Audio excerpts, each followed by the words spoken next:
नमस्ते, सलाम, सत श्री अकाल। मैं शिल्पी आप सबका स्वागत करती हूँ अतरंगी इंडिया में।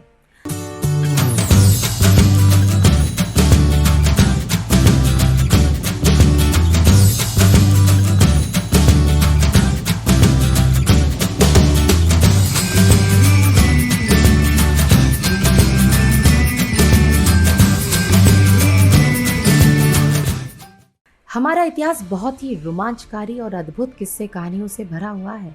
ऐसे बहुत से स्थान हैं भारत देश में जिसके पीछे की कहानी विस्मयजनक होने के साथ साथ थोड़ी रहस्यमयी और भूतिया भी है। अतरंगी इंडिया में आज हम साझा करेंगे एक ऐतिहासिक कहानी और ले चलेंगे आपको एक रहस्यमयी महल में जिसका इतिहास डरावना होने के साथ दर्दनाक भी है। ये कहानी है मालचा महल की।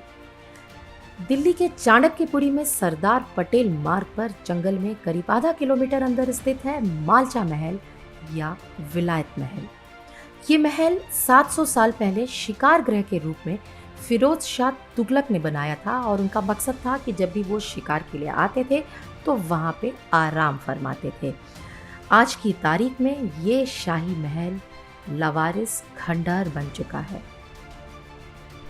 अवध के आखिरी नवाब वाजिद अली शाह की वंशज और परपोती बेगम विलायत महल ने इस महल पर मालिकाना हक का दावा किया था और सरकार से लड़ते हुए करीब 10 साल तक वो अपने बेटे प्रिंस रियाज और बेटी सकीना के साथ नई दिल्ली रेलवे स्टेशन पर ही रहीं।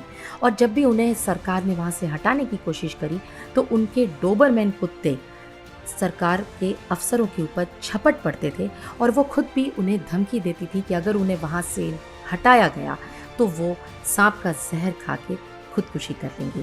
फिर इस लंबी चली लड़ाई में सरकार ने आखिरकार ऐसा जर्जर सांप बिच्छू चमगादड़ से भरा महल जिसमें ना कोई खिड़की थी, ना कोई दरवाजे थे, ना बिजली की सप्लाई थी, ना पानी की सप्लाई थी, बेगम विलायत महल को सौंप दिया। उसके बाद वो अपने दोनों बच्चों के साथ वहाँ रहने चली गई। उनके वहाँ रहने के बाद भी वो तीनों किसी से कभी नहीं मिलते थे और अपने कुत्तों के साथ वहाँ रहते थे। जो सोना चांदी उनके पास बचा हुआ था उसी को बेचकर वो गुजारा करते थे और उनकी माली हालत बहुत ही अच्छी नहीं थी। फिर 1993 में इसी माली हालत से तंग आकर क्रश डायमंड खाकर बेगम ने खुदकुशी कर ली थी और कहते हैं कि उनके मरने के बाद करीब 10 दिन तक उनकी डेथ बॉडी उनकी स्टडी टेबल पर ऐसे ही पड़ी रही।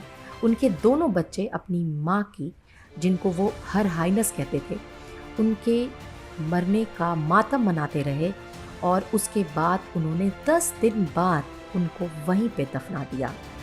कहते हैं कि कुत्तों को लोगों ने धीरे धीरे जहर देकर मार दिया था। प्रिंस उसके बाद केवल साइकिल से बाहर जाते थे, खाने का सामान लाते थे, उनके पास कोई नौकर चाकर भी नहीं थे, स्वयं अपना काम करते थे। बेटी सकीना अपनी माँ के मरने के बाद केवल काला कपड़ा ही पहनती थी। वो दोनों बच्चे अपनी माँ से बहुत अटैच थे और उन्होंने एक बोर्ड भी लगा रखा था कि अंदर प्रवेश करने वालों को गोली मार दी जाएगी। ऐसा उन्होंने इसलिए किया था क्योंकि कुछ लोग उस घर में घुस आए थे जिससे वो लोग बहुत डर गए थे और उन्हें ये डर था कि कहीं उनकी माँ की कब्र को वो लोग खजाने के लालच में कोई नुकसान ना पहुँचाए। तो उन दोनों बच्चों ने उनकी कब्र को खुद ही खोद डाला। उसके बाद अपनी माँ को जला दिया और उनकी राख को वहीं अपने पास रखे रहे। बीबीसी के एक इंटरव्यू में राजकुमार ने कहा था कि उनकी बहन की मौत खानदानी परंपरा के अनुसार खुदकुशी से ही होगी, लेकिन ये आज तक पता नहीं चला कि उनकी मौत कैसी हुई। कहते हैं कि राजकुमार जान चली गई थी 2017 में।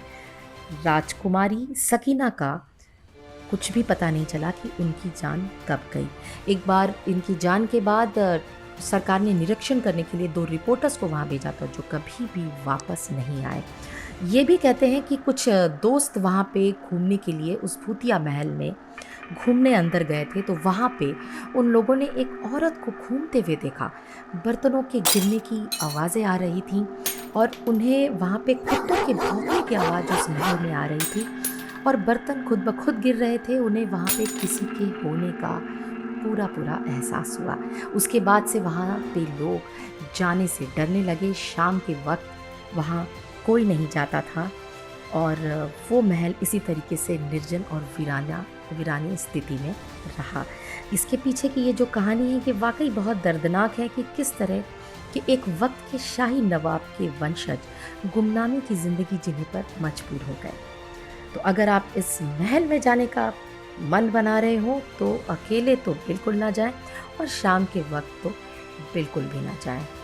आशा करती हूँ आपको मालचा महल की ये कहानी पसंद आई होगी और अगर पसंद आई है तो लाइक शेयर एंड कमेंट तो बनता ही है।